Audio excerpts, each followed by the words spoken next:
4 মাস তো হয়ে গেল, এখন তো কোনো গুম হওয়ার কথা শোনা যায় না, এখন তো ক্রস ফায়ারের কথা শোনা যায় না।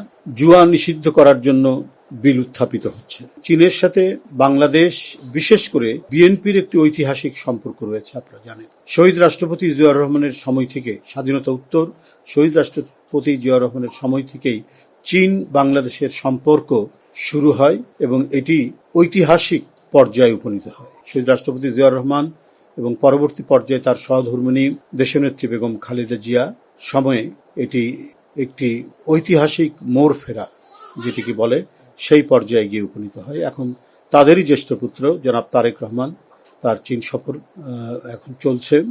এই চীন সফরে দেশের মানুষের প্রত্যাশা কিছু ঐতিহাসিক চুক্তি এবং ঐতিহাসিক সম্পর্ক যেটি রয়েছে সেটি আরও সুদৃঢ় হবে, সেটি আরও একটি উন্নততর পর্যায়ে গিয়ে উপনীত হবে। বাংলাদেশকে এখন নানা বিষয়ে যে সমস্ত কাজগুলো করতে হবে এবং যে কাজগুলোর উদ্যম নিয়েছেন মাননীয় প্রধানমন্ত্রী, আমাদেরকে সেই কাজগুলোর অন্যতম হচ্ছে ব্যবসা বাণিজ্যের ক্ষেত্রে, বিনিয়োগের ক্ষেত্রে বাংলাদেশের যে ঘাটতি, বাণিজ্য ঘাটতি প্রায় $24 বিলিয়ন মতো, এটিকে কমিয়ে আনতে হবে। জুয়া নিষিদ্ধ করার জন্য বিল উত্থাপিত হচ্ছে, পার্লামেন্টে এটা নিয়ে কথাবার্তা হচ্ছে।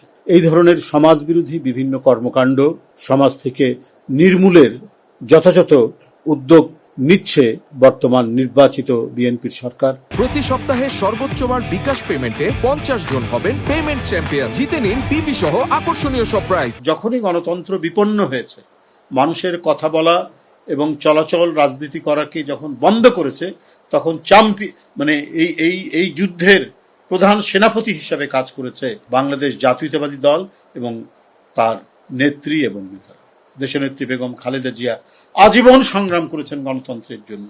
রোগে, শোকে, সংকটে, দুঃখে, বেদনা সমস্ত কিছু ধারণ করে তিনি গণতন্ত্রকে প্রতিষ্ঠার জন্য তার যে অপরিসীম অবদান, সেটি নিশ্চয়ই কেউ ভুলে যায়নি। অপপ্রচার দিয়ে আপনি বিএনপির গৌরবোজ্জ্বল অবদানকে আপনি কালিমালিপ্ত করতে পারবেন না, খাটো করতে পারবেন না। এটা অব্যাহত আছে।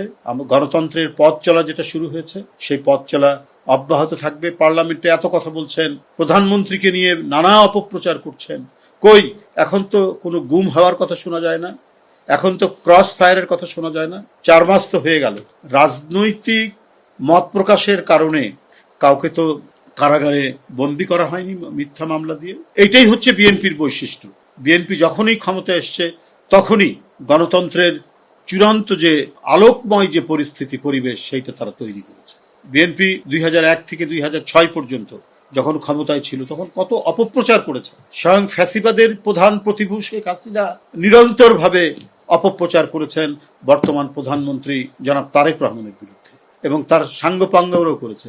তাদের কাউকেই গ্রেপ্তার করা হয়নি, শেখ হাসিনাকেও গ্রেপ্তার করা হয়নি এই মিথ্যা অপপ্রচারের বিরুদ্ধে। এবং তারা ক্ষমতায় এসেও প্রমাণ করতে পারেনি, তারা যে অপবাদগুলো দিয়েছিল আমাদের প্রধানমন্ত্রীর বিরুদ্ধে, সেই অপবাদগুলো প্রমাণ করতে পারেনি। তার মানে ওরা যে মিথ্যা কথা অনর্গল বলে যেতে পারে, সেটা নতুন করে আর তো প্রমাণ করার তো কোনো দরকার নেই।